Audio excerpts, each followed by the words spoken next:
Metro ದರ ಏರಿಕೆ ಭಾಳ ಸ್ಪಷ್ಟವಾಗಿದೆ. ದರ ನಿಗದಿ ಮಾಡುವಂಥ ಒಂದು ಸಮಿತಿ ಇದೆ, ಫೇರ್ ಫಿಕ್ಸೇಷನ್ದು. ಅದು ರಾಜ್ಯದಲ್ಲಿದೆ, ರಾಜ್ಯ ಅಧಿಕಾರಿಗಳಿದ್ದಾರೆ. ಮೆಟ್ರೋದು ಎಮ್ ಡಿ ಇರೋದು ರಾಜ್ಯ IAS ಅಧಿಕಾರಿಗಳು, ಕೇಂದ್ರದವ್ರು ಯಾರು ಇರೋದಿಲ್ಲ. ಮತ್ತು ಮುಖ್ಯಮಂತ್ರಿಗಳು ದರ ಇಳಿಸಿ ಅಂತಂದು ನಿರ್ದೇಶನ ಕೊಟ್ಟಿದ್ದು ಅದೇ ಸಾಕ್ಷಿ ರಾಜ್ಯ ಸರ್ಕಾರದಲ್ಲಿದೆ ಅಂತ. ಈ ಸರ್ಕಾರ ದಿವಾಳಿ ಆಗಿದೆ, ಅದಕ್ಕಾಗಿ ಎಲ್ಲ ದರಗಳನ್ನು ಏರಿಸ್ತಾ ಇದೆ.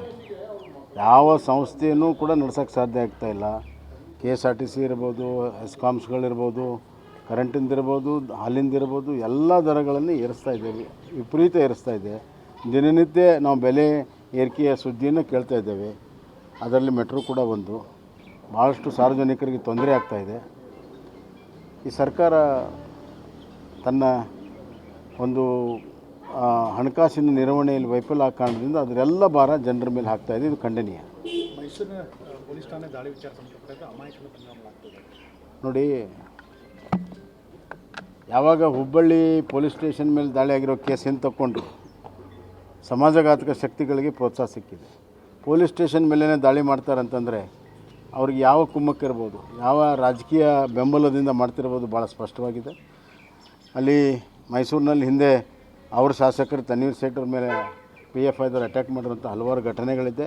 ಅಲ್ಲಿ ಕೇರಳದಿಂದ PFI ಆ್ಯಕ್ಟಿವಿಟಿ ಭಾಳಷ್ಟು ಅಲ್ಲಿ ದೊಡ್ಡ ಪ್ರಮಾಣದಲ್ಲಿರೋದರಿಂದ ಅವೆಲ್ಲ ಎಲಿಮೆಂಟ್ಸು ಸೇರಿ ಇವತ್ತು ಅಟ್ಯಾಕ್ ಮಾಡಿದೆ. ಇದನ್ನು ಸುಮ್ಮನೆ ಬಿಟ್ಟರೆ ಇನ್ನು ಕಾನೂನು ಸುವ್ಯವಸ್ಥೆ ಕಾಪಾಡೋರೇ ಆತಂಕದಲ್ಲಿದ್ದಾರೆ. ಅಂದರೆ ಯಾರು ಪೊಲೀಸರು ಅಮಾಯಕರನ್ನ, ಬಡವ್ರನ್ನ ಕಾಪಾಡಬೇಕು, ಅವ್ರಿಗೆ ಇವತ್ತು ಭಯ ಹುಟ್ಟಿಸುವಂಥ ಕೆಲಸ ಮಾಡಿದರೆ ಕಾನೂನು ಸುವ್ಯವಸ್ಥೆಯಲ್ಲಿ ಇರ್ತದೆ. ಇದು ಭಾಳ ಗಂಭೀರವಾದ ವಿಚಾರ.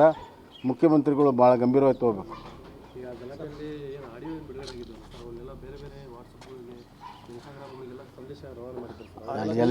ಎಲ್ಲ ಮಾಡಬಾರ್ದು ಎಲ್ಲ ಕೆಲಸ ಮಾಡ್ತಾಯಿದ್ದಾರೆ.